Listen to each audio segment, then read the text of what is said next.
বাবা মা মারা গেলে দুনিয়াতে ভুলেও করবেন না এই তিনটি কাজ। যদি এই তিনটি কাজ করেন তার জন্য আপনার মা বাবাকে আল্লাহর কাছে জবাবদিহি করতে হবে। রাসূলুল্লাহ সাল্লাল্লাহু আলাইহি ওয়াসাল্লাম বারবার নিষেধ করে গেছেন, যাদের বাবা মা দুনিয়াতে নেই তাদের জন্য ভিডিওটি দেখা অত্যন্ত জরুরি, কারণ আপনার কোনো কাজের ফল যেন তাদের ভোগ করতে না হয় অবশ্যই খেয়াল রাখতে হবে। এবং আল্লাহর রহমতে যাদের বাবা মা বেঁচে আছে তাদের ভিডিওটি সম্পূর্ণ দেখা উচিত, যেন এই ভুলগুলো কখনো না হয়। প্রিয় দর্শক, আপনি যদি মুসলিম হয়ে নিজেকে ধন্য মনে করেন অবশ্যই আলহামদুলিল্লাহ কমেন্ট করবেন এবং ভিডিওটি শেয়ার করে সকল মানুষকে দেখার সুযোগ করে দিবেন। তো চলুন বেশি কথা না বলে জানিয়ে দেই মা বাবা বেঁচে না থাকলে বা মারা গেলে কোন তিনটি কাজ করা যাবে না। 1 নম্বরে বাবা মায়ের ঋণ শোধ না করা। মৃত মা বাবার ঋণ শোধ করতে হবে। তারা যদি ঋণগ্রস্ত থাকে যত দ্রুত সম্ভব তাদের ঋণ শোধ করতে হবে। আল্লাহ তাআলা সবগুলো মাফ করলেও ঋণের গুনাহ আল্লাহ তাআলা ক্ষমা করবে না। ওই ব্যক্তি উত্তম মুসলিম যার হাত ও জবান থেকে মানুষ নিরাপদ থাকে। অবশ্যই বাবা মায়ের ঋণ যত দ্রুত সম্ভব শোধ করার চেষ্টা করবেন এবং সম্পূর্ণ ঋণ শোধ করে দিবেন।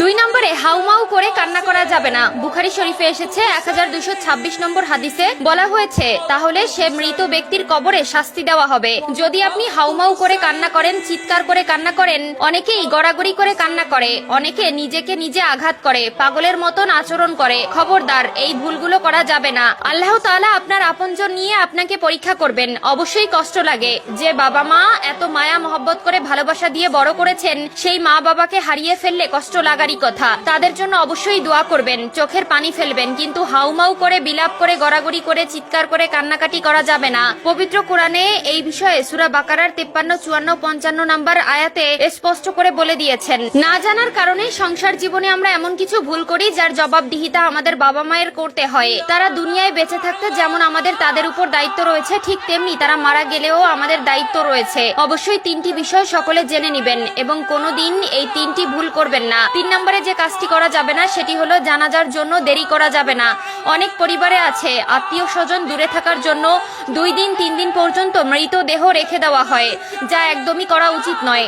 যত দ্রুত সম্ভব দাফন করে দিতে হবে। অনেক সময় ছেলে মেয়ে দূরে থাকার জন্য অনেক মা বাবার দেহ 2 থেকে 3 দিন পর্যন্ত রেখে দেওয়া হয়, যেটা ইসলামের বিধানে একদম অযৌক্তিক। হয়তো মানুষ শেষ দেখার জন্য এই কাজটি করে থাকে, কিন্তু আসলে এটা করা উচিত নয়।